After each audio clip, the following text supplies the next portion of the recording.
Good evening, friends and family, and thank you for coming to another night with Repair, Restore, and Grow Black Communities Behind Black Business.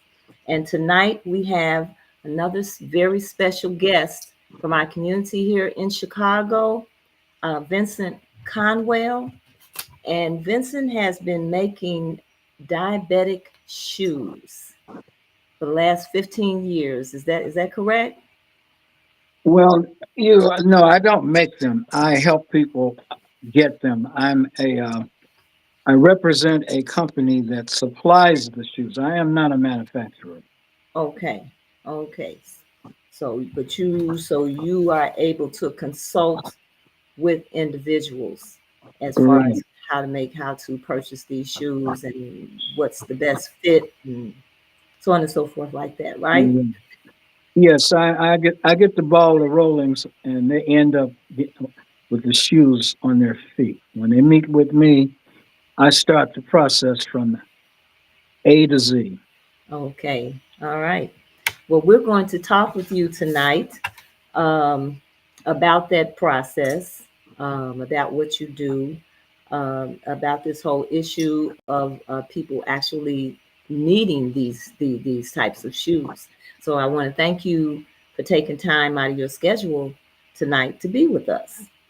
Oh, and thank you so much for the opportunity to share this information with the general public. And Absolutely. I appreciate you and your organization. And this is something that we as a race of people need to do more of this to share with each other and uplift each other because the other races do it and we're sort of lagging behind. We need to do some serious catching up and lead the way. Absolutely. Absolutely. And actually we met at a Kwanzaa Oh event. yes. And Yeah. and those principles, those seven principles of Kwanzaa are principles that we should be taking to heart and living by because they're all about working together. The first day, Umoja is about unity, and that's what has sustained us as a people, and that's what has gotten us to where we are today. The fact that we're still here. So it's very important that we work together. And so I'm so happy that I did get to meet you, and I think I met you through a mutual friend. And that's how it can work. Yes, yes, yes. You're preaching to the choir. Okay, so family, as you know, we are here at Repair, Restore, and Grow Black Communities. We are a nonprofit foundation, and we are working to enhance the awareness and support of Black businesses here in Chicago. And the best way for us to circulate our dollars and to strengthen and grow our communities is for us to spend our dollars with each other. As Vincent mentioned earlier, this is what other communities are doing. This is what we have done in the past. This is not something new. It's just something that we need to get back to, something we need to do more of. This is not a time for being for divisions. It is a time for us to come together and work together, and that's what Repair, Restore, and Grow Black Community is all about. We have so many wonderful businesses out here and business people out here, like Vincent Conwell here tonight, who are providing us with services.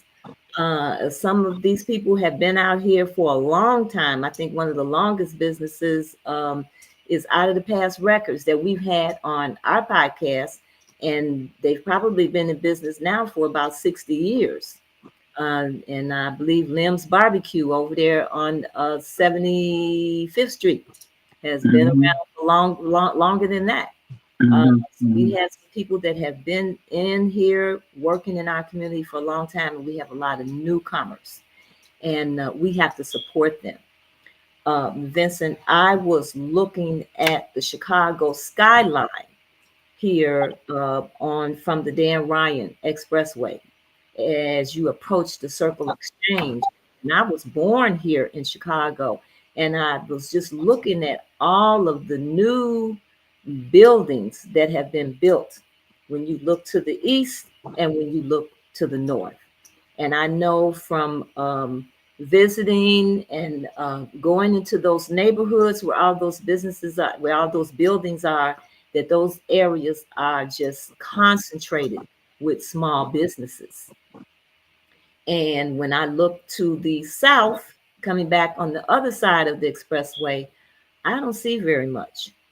And it's like a tale of two cities. Oh, And so it is very important that we begin to look at our Black businesses, support our Black businesses. And, some of the excuses we get about maybe poor service, these are things that we have to work on. Everybody has issues and challenges, but they can be corrected and they can be addressed. We just have to be willing to do that. And so that's another reason we started this organization, to try to enhance that consciousness and awareness of doing that. So we feature a Black business every Wednesday night on this podcast. We, as you know, family, we are great supporters of our bookstores. And we once had 22 Black bookstores here in Chicago, which you may remember some of them, Vincent. And we lost many, but we do have a resurgence of Black bookstores. Matter of fact, just here on 69th and Stony, the Book Joint has opened up their brick and mortar. They have moved from Boxville off of 51st Street, and now they have a beautiful facility right there at 69th and Stony. Brother Yoel over on 87th Street is mhm, he's still popping. And we feature a bookstore on our website every month. And this month it has been Frontline Bookstore, who used to be in Hyde Park. mhm, And mhm, so we featured them. Brother Sekou selected a book for our book giveaway.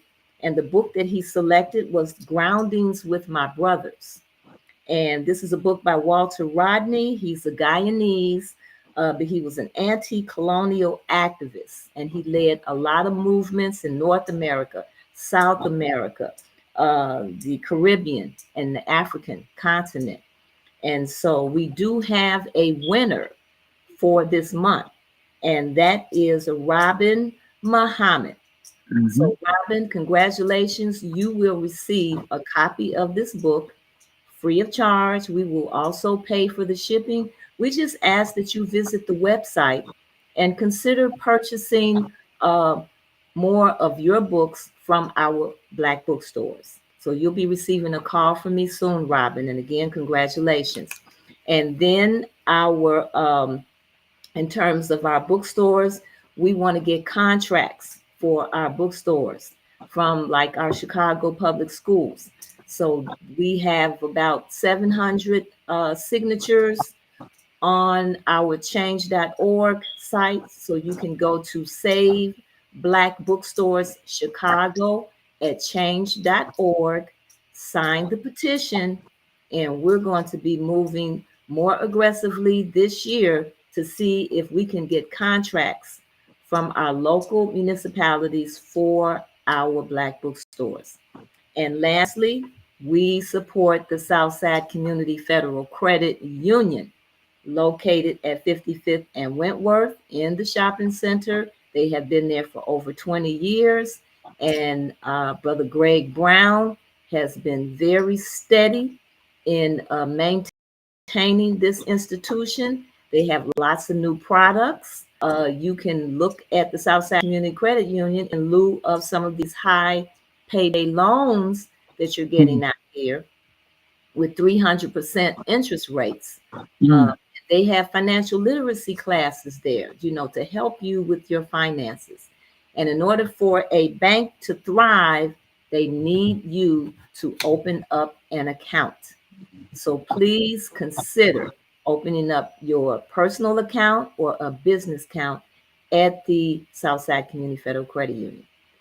Okay, so that's our little spiel at the beginning of our podcast here. And now we want to talk to our guest tonight, Vincent. And you can give us some information about your background, who you are, and, how you got started into this business of providing shoes for people with diabetes. Okay, well, thank you very much. And I'm going over there to and open up an account over there on 53rd Street next week Absolutely. at the credit union because I've been thinking about that, and I'm glad you brought that up. Hmm. Um, well, to start with, I was born and raised in Chicago Hmm. in the Bronzeville community, and if I haven't lived in the Bronzeville community, I've lived close. I've lived in Chatham uh, quite a few years, and I lived in Bronzeville quite a few years. And my territory is the south side of Chicago and parts of northwest Indiana. Now, I am a diabetic also, Hmm. and I started helping people get these shoes about 15 years ago, and I was thinking about a way of supplementing my income, and you go with what's trending. And I hate to say it, that diabetes is is an epidemic in the United States. Hmm. So I don't have to go very far to find customers for these shoes. And diabetes is high in the black population and the Latino population. And it's lifestyles and genetics have a lot to do with developing diabetes. And with me, mine is under control, thank God. I just take some pills to keep it going. Hmm. And I'm always researching to see if there's any way of conquering this without being on any kind of medication. And I read a lot I read a lot about it. I've attended classes and courses, and some of it's pie in the sky, to tell you the truth. And when a person comes up to me and says, I'm pre diabetic, that's a good sign. And I just found out that people who are pre diabetic take medication.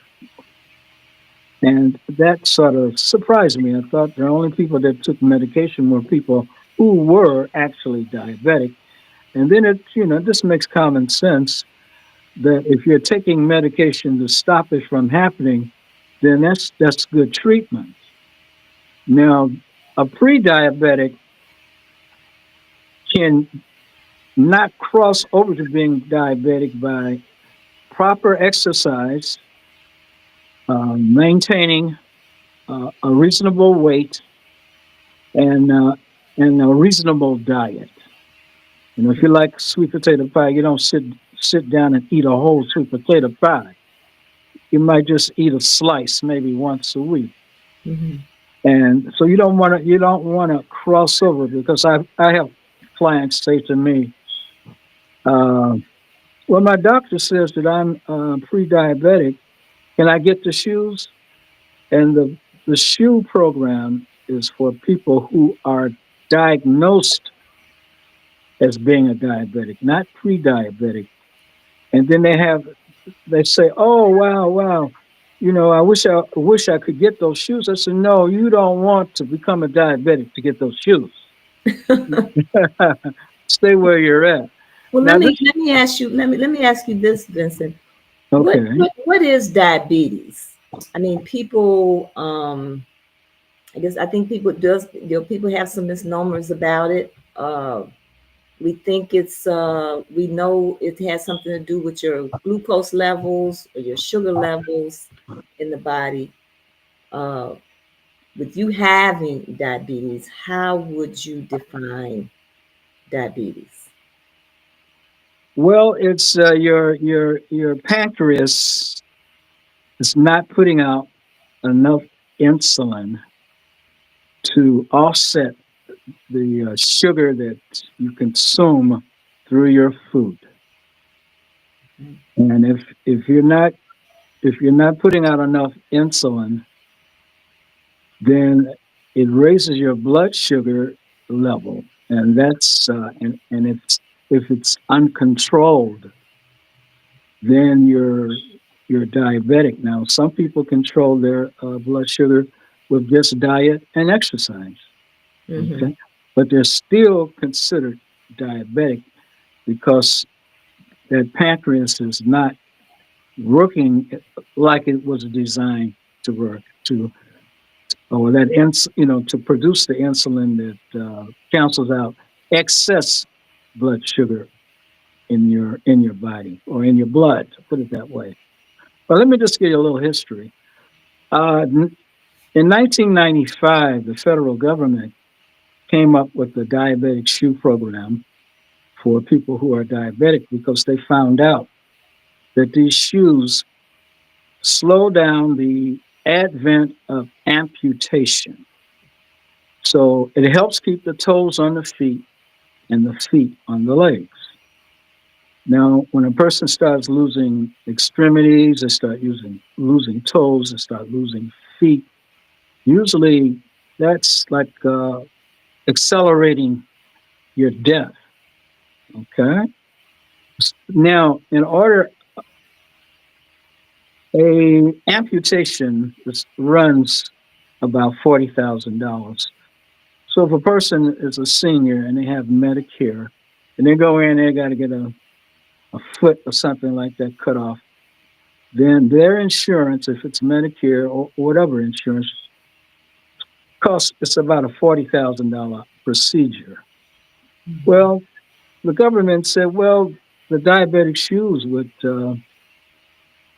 cut back on that, and the shoe has a retail value of around $150. So the government said, hey, let's do the math. If we give these people these shoes that keep the toes on the feet and the feet on the legs, uh, our economy or our healthcare system won't be impacted as much. So that's the reason they did that. But the benefit to the beneficiary is that you still got your feet and you still have your toes. So it's a win-win situation. So when I found that out, I said, "Oh, let me jump on this because we Mm-hmm. can either be part of the solution or part of the problem." And I've been helping people get diabetic shoes for over 15 years.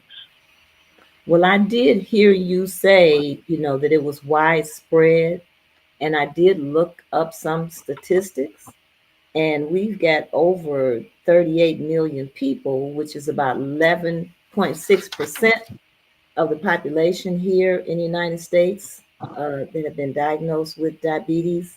Hmm. And I believe the American Indian has the highest number, and then they're like 13.6%, and then our black population is like 12%, and then the Hispanics 11%, Asian 9%, white people, white population 6.9%, and then children 0.35%. Now, So talking about children, yes. 40 years ago, that was almost unheard of. Now there's two types of diabetes. But let's talk about the most common is type 2. We're finding out a lot of young people, teenagers, are developing type 2 diabetes because of inactivity, sitting in the house, playing these games, not getting out, not being active, and Hmm. eating the wrong kind of diet has has increased their numbers. Now, type 1 diabetes is something that a a person can be born with. They can, can be 6 months old and have type 1. And that's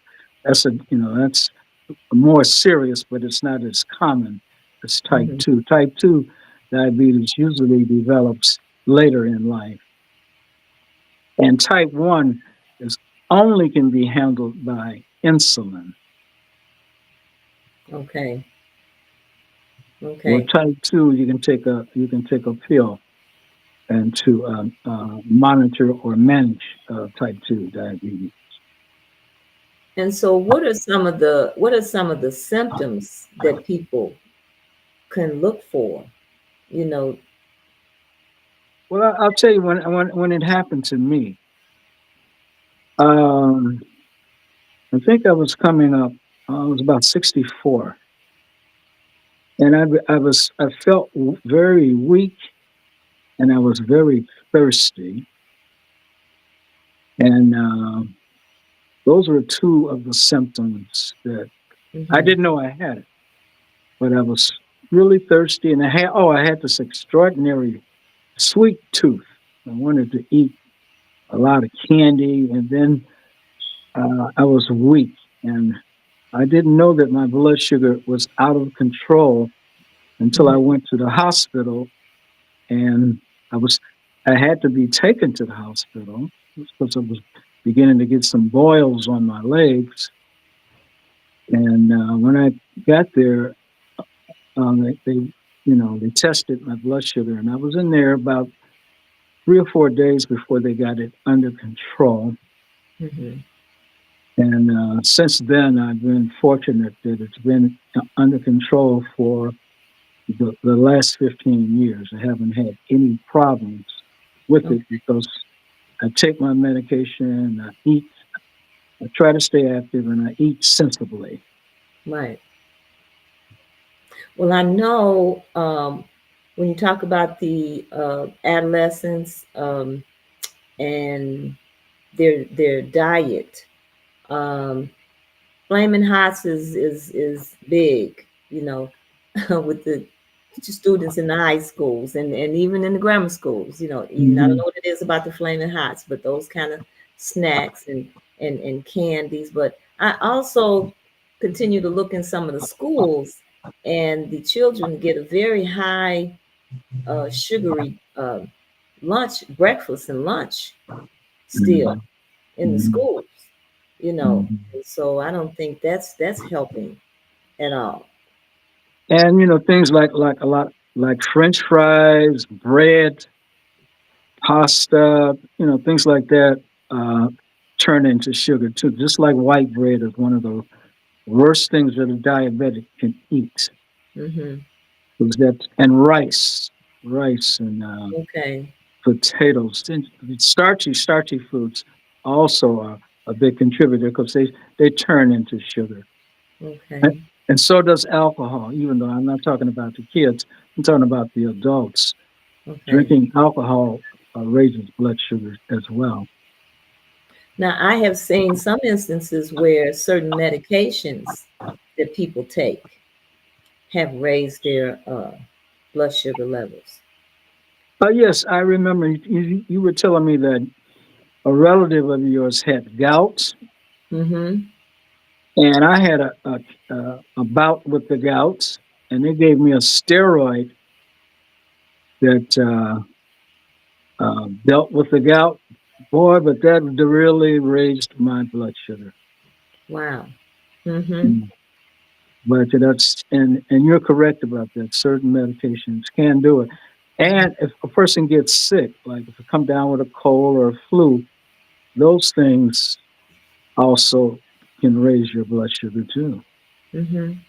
So I guess, at the end of the day, again, just like we're talking about being more conscious about uh, who we're spending our money with and how we're spending our money in our communities, and wanting to spend them with people who are going to give back, because we have quite a few businesses in our communities, and many of them are, selling a lot of this junk food in their establishments.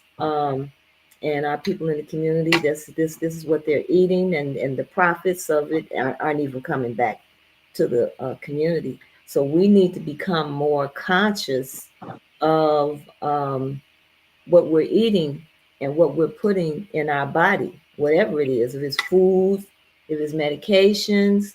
Uh, we have to become more responsible and thoughtful in what we're taking in to our system.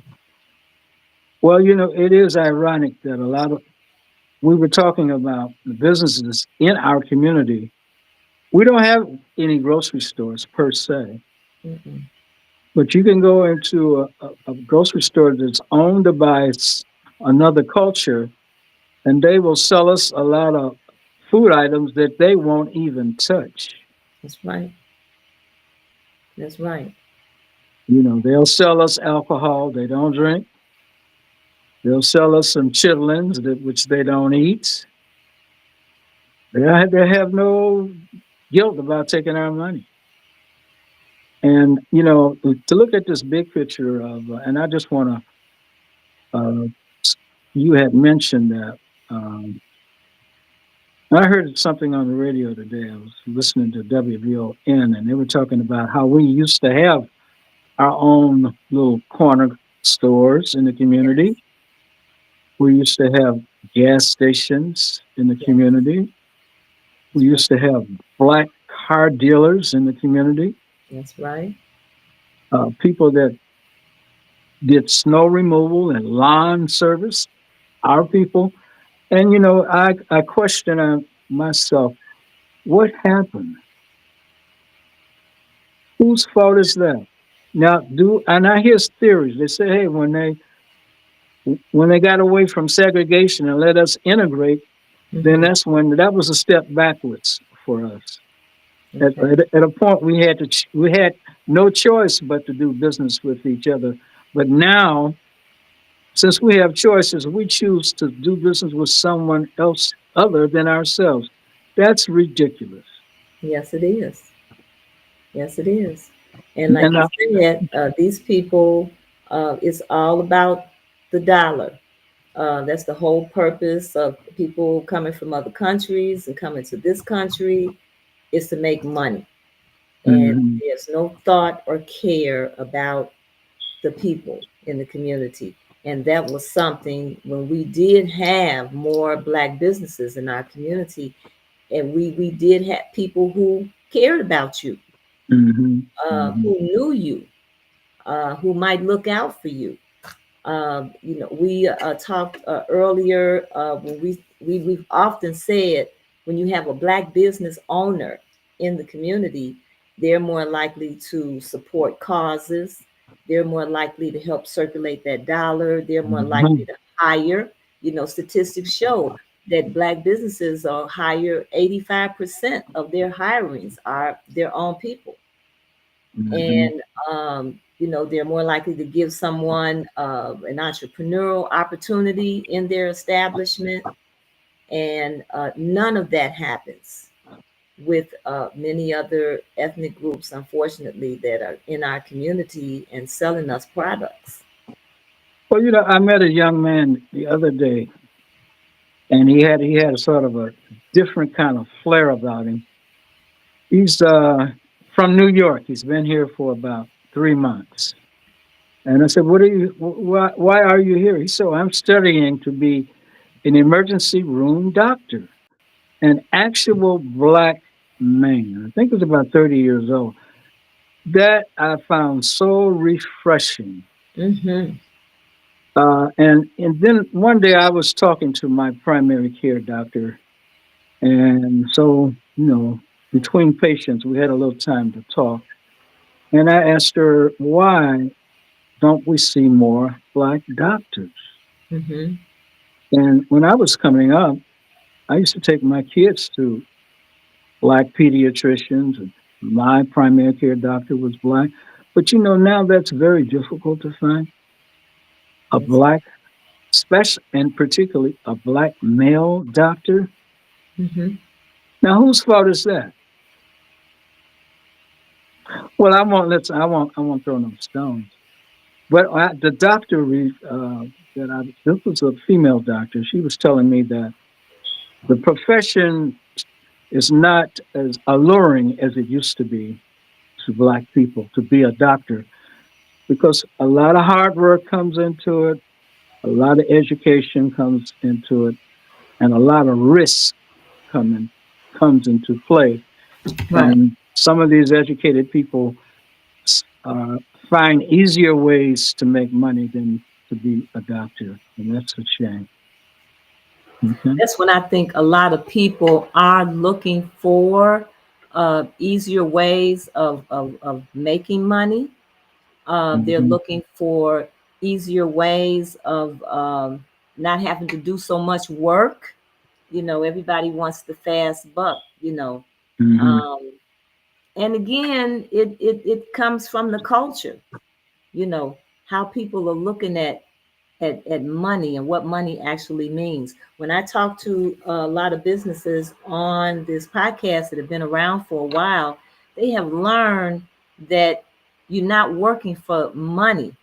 You're working for the business. You're working in terms of providing a service, and the Hmm. money comes. But when you Hmm. put the money first, then the service is diminished because now you're not really thinking about the people. Hmm. Hmm. And so it's important that we get more Black businesses out here. There's a new area, and I think they have a problem getting doctors, period. In this country, there's a shortage of Black doctors, there's a shortage of. Uh, I'm a speech pathologist. There's a shortage of speech pathologists, occupational therapists, physical therapists, um, just everybody in that medical field, nurses, there's a shortage. And so they're creating like substandard groups. I think it's called a physician's assistant, where you can go to school. You still have to go to school, you still have to get your certifications, but you work under a doctor, as a physician's assistant. You see patients, but you work under a doctor. And so I'm seeing more of that created, but less people are moving into these markets because, I think just people just don't want to work hard. Well, Everybody wants it easy, well, like for instance, in referring clients to doctors, a lot of nurse practitioners are doing what doctors Mm-hmm. do. Mm-hmm. So your primary care person might be a nurse practitioner rather than a medical doctor nowadays. That's right. I, I see a lot of that. I see a lot Mm-hmm. of that, you Mm-hmm. know. But I The sure would. the upside of that is you might get more time and a little more consideration, and conversation with people at that level than you would with the doctor, Mhm. because I think they can know they only spend so much time with you. Uh, That's right. so there could be an upside to that, but getting back to your shoes, Vincent, what is it that's special about the diabetic shoes? What Okay. is it? What is it? What is the reason? Some of the specific reasons that you need the diabetic shoe. Well, that's a good question, Mm-hmm. and I'm going to answer that sort of like a little differently. Some of my clients, they look in the catalogs and they see these beautiful sandals, and it says, "Oh, I'd like to have a pair of those." And I said, "Well, hey, your insurance doesn't pay for that." Those. They said, "Why not?" Because sandals do not protect your toes. Your toes are out. So the shoes that your insurance will pay for have to be protective footwear. They have to protect your feet from injury. So it starts out by uh, a good fit. A shoe that's too tight or too loose can actually uh, injure your foot, especially if they're too tight. Okay. Mm-hmm. Mm-hmm. And then the construction of the shoe. Diabetic shoes have a toe. The toe part of the shoe is a little bit more rigid than normal shoes. So if something should fall on your foot, it'll protect that toe from extensive injury. They're also good quality. They're made out of leather, and a lot of them are slip proof, waterproof, and a lot of them now are hands free. You don't even have to bend down to put them on. And that's for a person who might have a balance problem or who might be extremely heavy or really have a difficult time tying their shoes. So why do those shoes need to be waterproof or and slip proof, and Well, go ahead. specifically as it relates to the diabetes? Well, and that's just safety, safety in general. You Mm-hmm. know, you don't want to get your feet wet. Okay, we'll just take a person with that's non-diabetic. It's not healthy to get your feet extremely wet. But if you're diabetic, it's even more important because a lot of diabetic people don't have feeling in their feet. They can actually have a foot injury and not be aware of it until it gets very extreme. When they go to the doctor and the doctor does an exam and says, "Can you feel this?" They run something on your foot, and you says, "No, I can't feel it." So you can have a foot injury and not even know it. So this diabetic shoe is protects your foot from those injuries. So the diabetes cause is that called neuropathy? Is Yes, that it is. the Hmm. diabetes can cause neuropathy That's correct. That's in the correct. feet? Hmm. Hmm. So if you Okay, don't have feeling in your feet, you can step on a piece of glass and cut sure. your foot, and you don't even know you've done that. Where this Wow. diabetic shoe has that good bottom on it, so if you step on something that's like a rock or a piece of glass, that shoe will absorb that. Where a regular shoe might not be strong enough, where that piece of glass or that nail or that rock might go through it and hit that foot. So the diabetic shoe is protective footwear. Okay. And so, oh, okay. So people, yeah, when you get shoes, when you're buying shoes, you have to worry about um rubbing, getting calluses, um, Yeah. bruising, Hmm. um, uh, Coins. yeah, Mhm. corns on your feet, and all of that can turn into a problem for Yes, it somebody with can. Hmm. diabetes. Hmm. Hmm. And is that also the bruising? Is that because of bruising that could lead to infection? That's Is that, correct. And if you're not sensitive, if you don't have sensation in your feet, you don't know that your feet are, are actually being affected by uh, different things in the from your shoes. mm-hmm, That's why they recommend that a diabetic person should never walk around in the house barefooted. You know, always have house shoes or something, or not just socks. But mm-hmm. if you're not in the bed, have on some house shoes when you're walking around the house. Okay. So is there like a diabetic shoe that's like a one type fits all, or different people maybe have to have different types of shoes? But generally speaking, if you have all of your toes, then you can just about um, you have a wider selection of shoes that you can wear. If you're missing toes, you have to get what they call toe fillers. Mm-hmm. And that's like, a little device that sort of substitute for where that toe might be. So you would need a better, you have to go to a specialist to make sure that when you get the shoes, that they would have the toe fillers Mm-hmm. in when they bring out the shoe. They also give the beneficiary inserts. An insert makes the shoe mold to your foot. It's the insert is between the shoe and your foot, and as you wear them, that insert sort of contours to your feet, and they give you three pair of inserts per year, and you're also entitled to get a pair of shoes every year as well. So I have a lot of clients that they might have 8 or 9 pair of shoes because they're good quality shoes. They rotate them, and they always look good. Very seldom do I talk to a client whose shoes look torn up, and the reason they do look torn up is because they didn't take advantage of getting a pair every year. Mm-hmm. Now, let me tell you the procedure. It's quite easy.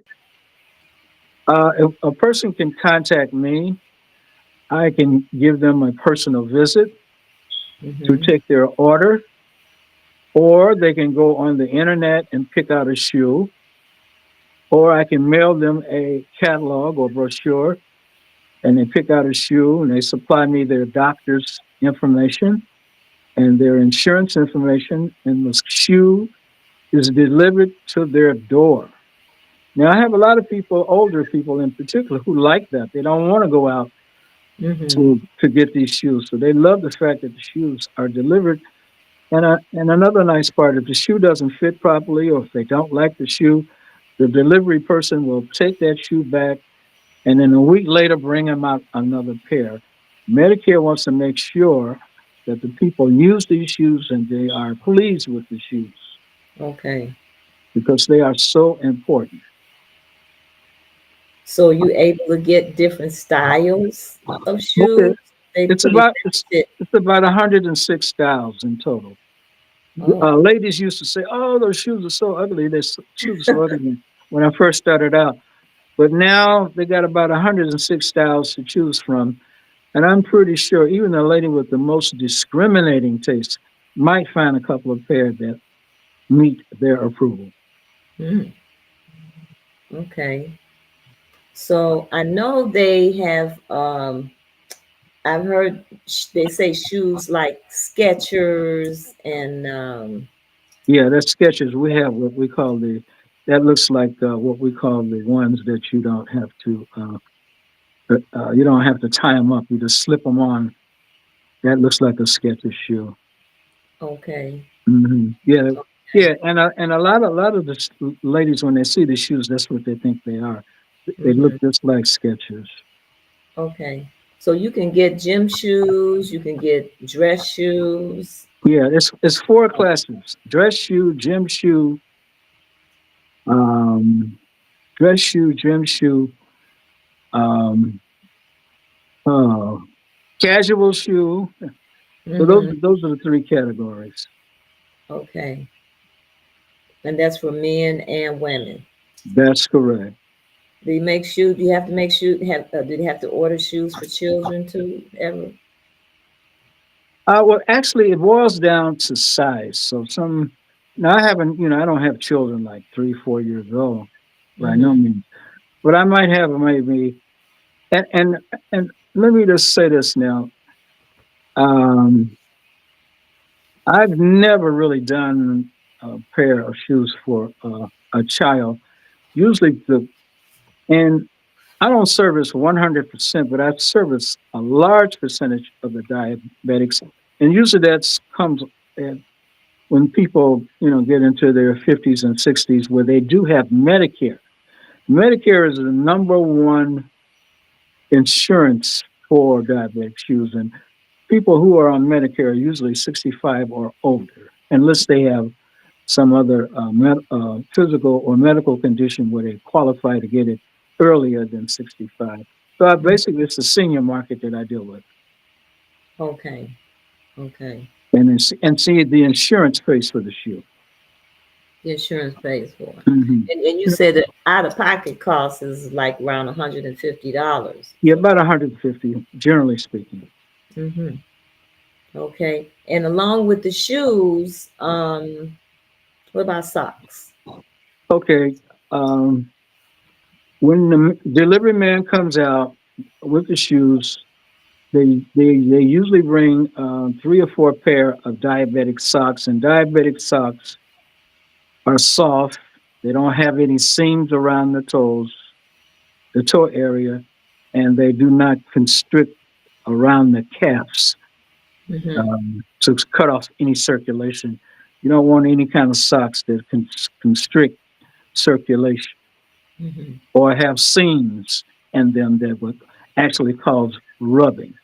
That's basically a diabetic sock. They used to only come in white, but now they come in different colors. Okay. Okay. So you wear those special kind of socks. Will Mhm. somebody without diabetes benefit from wearing these shoes? I mean, are they? That's a good question because I have people who ask me, Mr. Conwell, I want to buy a pair of those. I actually like the way they look, and I need them on my job because I'm still working. And they seem to give real good support. I want to walk around. Yeah, they can buy those shoes, but I don't. I only deal with the ones that insurance pays for the shoe. But they Mm-hmm. can go to freestanding diabetic shoe stores and buy them because they are good quality. Mm-hmm. And I'm thinking about the support, the level of support. You know, I like a good shoe, and I think it's very important for your people do a lot of walking. I think Hmm. it's very good for your back support. You know, I think when Hmm. people wear shoes that are not comfortable or not fitting them properly over time, I think it can have create problems to your, you know, with your joints and other parts of your body. So it sounds like a well-made shoe, and if you're making it contouring to your to your foot, that that speaks volumes right there. Uh-huh. Yeah, I've had people actually buy them were that are that are not diabetic because of what you just mentioned. Like for instance, they have a boot that has a steel toe in it, and a lot of construction workers like that steel toe boot. So if they're on site and a rock should fall on their foot, Mm-hmm. they don't their foot's not hurt because it's got a steel toe in it. Mm-hmm. So, but basically, my mission is the diabetic Diabetic. to keep that those toes on those feet and those feet on those legs. That's right. That's right. Wow. So and you have boots, like boots for the winter. I'm glad when you asked me about those categories, that Uh, was the category that I left off. It is boots, okay. casual dress, and gym shoes. Those four categories. Okay. Okay. Wow. So this is there's a big market for this industry. Do we have a lot of black people that are working in this industry at different levels? Uh, Well, you know what? I don't even think we're reflective of our population percentage wise. I think mm-hmm, we're I think blacks are what 13% of the population. I don't think that 13% of the people that do what I'm doing are black. Okay, I okay. think we might be maybe 4 or 5%. We have a lot of people who do what I do that are dietitians, nurses, uh, the foot doctors. They do this, and most of those people are not black. Okay, so we Mm. talked about that earlier. So that's another area we're lacking in. When you mentioned doctors, but like Hmm. podiatry, Yeah, podiatrists. Hmm. mm-hmm. We don't have a lot of black podiatrists. That's true. And then sometimes I have a situation right now. I won't name any names, but I have some of these doctors that are competing with me to Mm. get my customers. Oh wow. Hmm. I have a big company that I got to have a little meeting with tomorrow and show them where it's their best interest not to mess with me. Mm-hmm. Wow. So a lot of companies just take black people for granted, and Mm-hmm. that's a mistake. That we allow them to do. And you know, that's something I was talking to a friend of mine the other day, and you were talking earlier about what you heard on the radio about all the black businesses that we had, and you know, and then I look at what you're just you've just addressed right now, and just to he was talking about doing a study on not only what happened to our black businesses, but what is happening to our black businesses that are, you know, in business right now. You know, how are they going down? It's not all integration, you know, about us integrating and going and spending our money with other people. Yes, that is happening, but we are often faced with challenges of other people, um, you know, pushing you out of business or trying to push you out of business and take your business, you Well, know. I was telling someone the other day that sometimes these other businesses want our business more than we do. Mm-hmm. They go after it where we don't. That's right.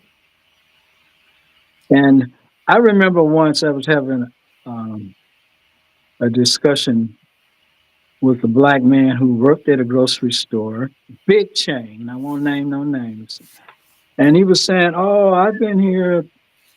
I think I've been working here 40 years, man. We were so blessed that this chain moved in our community and decided to be our grocery store." And I looked at him, and all I could do was smile.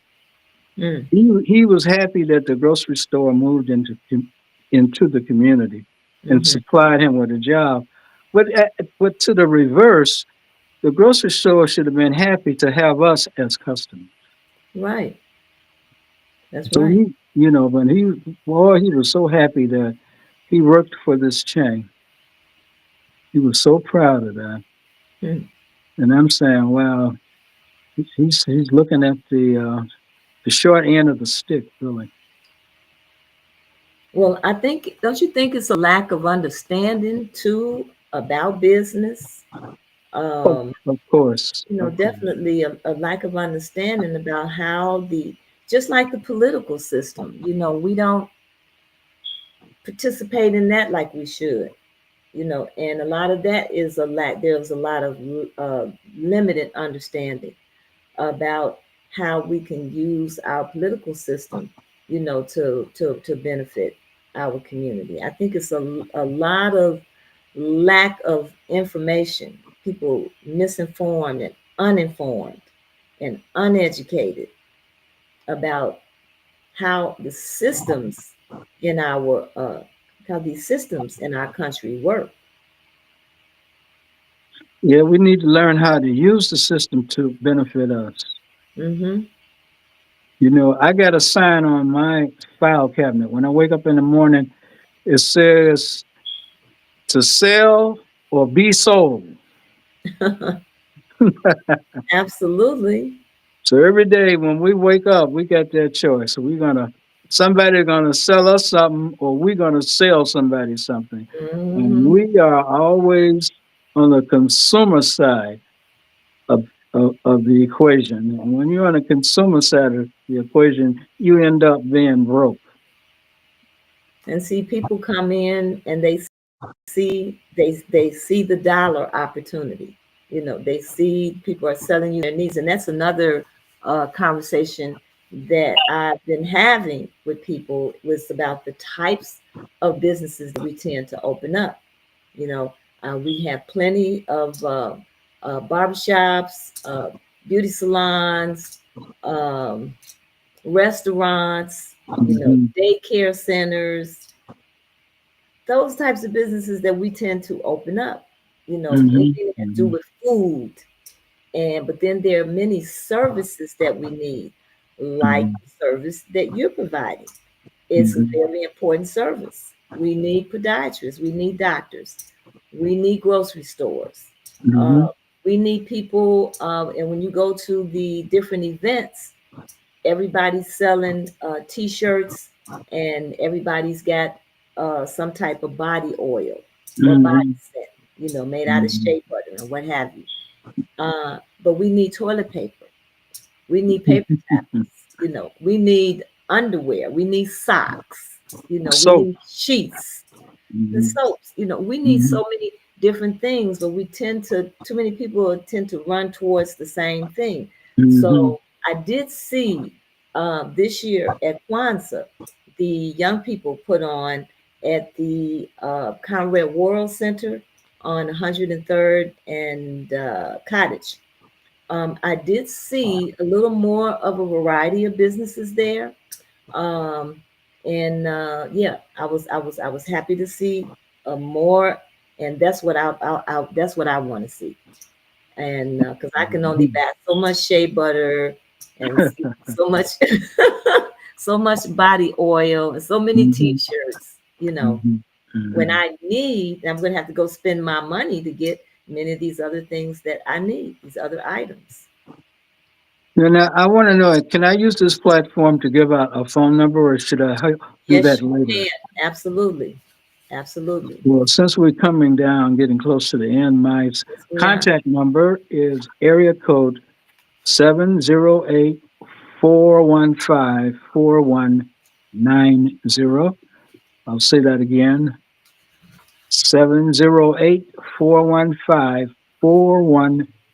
708-415-4190. All you Okay. have to do is call and we can get the ball rolling and you can have your a pair of shoes within a few weeks. That's right. And a pair of shoes that's going to help keep your limbs, you know, help you to be more comfortable, Hmm. cause you less damage. Those infections and amputations, Hmm. Hmm. avoid a lot of that. And And get you a comfortable pair of shoes if that's what you're just looking for. and it doesn't. There is no copay. Your insurance pays 100%. Okay. So that's like a no-brainer. It doesn't cost you anything to get those shoes. So if you're senior, Medicare is taking care of this.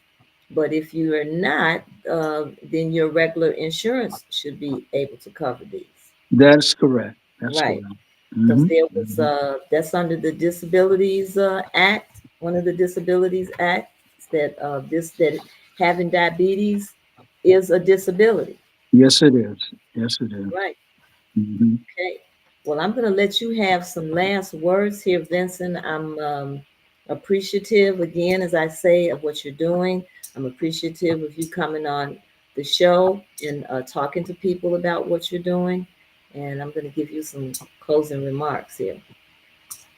Well, I want to thank you for letting me come on your show. And I don't believe it's an accident that I was there at Kwanzaa the day that you were there. And our mutual friend, Mr. Randy Evans, That's right. brought us together. And I think Mr. Evans he's an avid reader, Yes, he is. Yes, to he say the is. least, to say the least. Mm-hmm. I think Randy's probably read over 1,000 books. Wow. I don't think I'm exaggerating when I say that.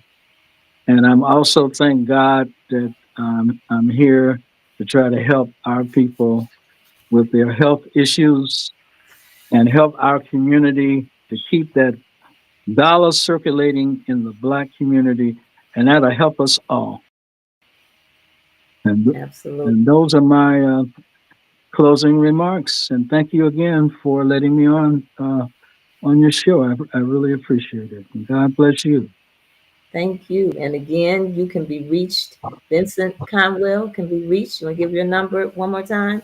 708-415-4190. Okay. And again, congratulations to Robin Muhammad. You will be receiving a call from us as you have won. Um, you're our winner for the month for our book giveaway, The Groundings with My Brothers by Walter Rodney. And so you will be receiving a call from us. And so we want to thank you again, Vincent, for coming. And remember, we must support Black businesses. We must support our own. We must take care of family first. That's right. That's That's right. right. So you have a good night. Okay, thanks again. And take care.